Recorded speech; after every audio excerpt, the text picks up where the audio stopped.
this is a hard act to follow, but it was more than 6 decades ago that Mary, Kathleen, and I met and became the best of friends.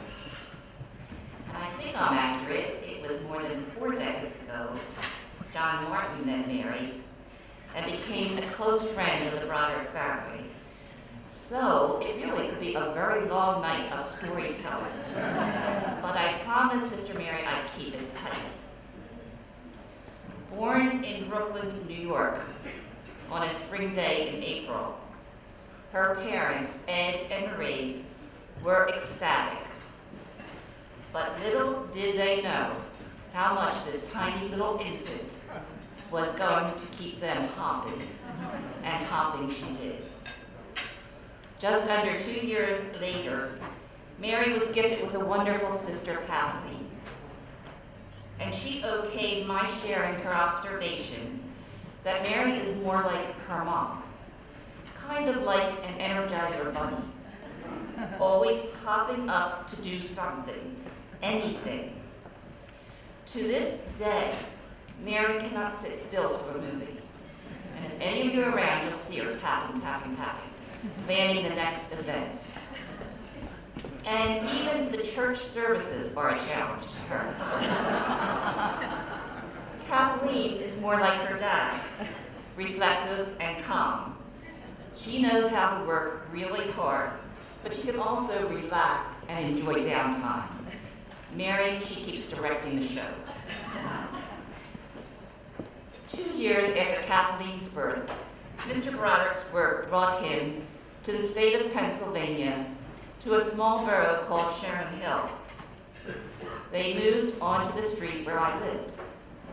And little did I know what a gift had come to me. We not only became the best of friends, we became family. 2 years after moving to Sharon Hill, it was time for first grade. Kindergarten wasn't in the picture back in those days. Mary's mom and mine walked us to Holy Spirit School. And Mary, which was shocking for me, began to cry.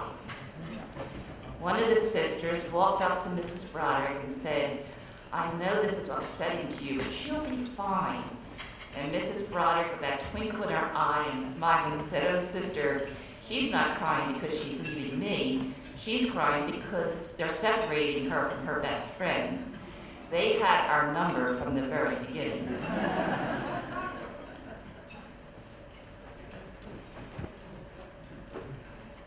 They were fantastic years.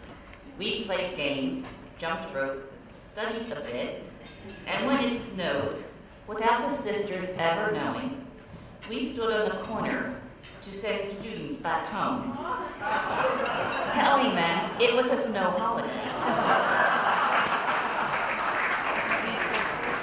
I don't think anybody ever figured out our scheme.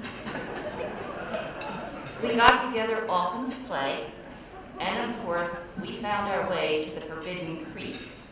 But that was short-lived. Our parents found out. High school was a wonderful experience, and Sharon had a lot of great spirit to it. And you know those teenage years, it's kind of like a roller coaster and a little drama to it. So one day Mary decided that in order to look even more beautiful, she needed a tan. Now she knew the sun burned her like a lobster. So what did she do instead? She went under a sun lamp for a very long time. Believe it, she was truly unrecognizable next day. I mean, really unrecognizable.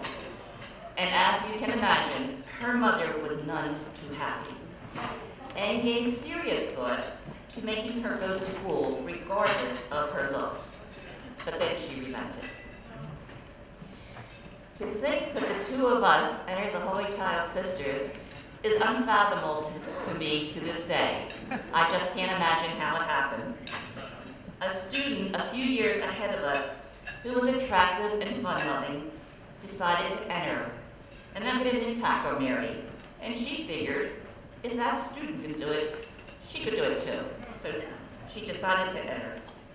And it was when Mary was teaching at St. Lucy's in Manayunk that a young seminarian was sent there as part of his formation. When John met Mary, he knew he had met a good friend.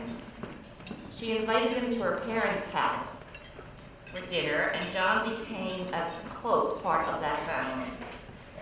And so I turn to Mary, Kathleen, and John. And I thank God, and I thank you, Mary, for such a treasured gift.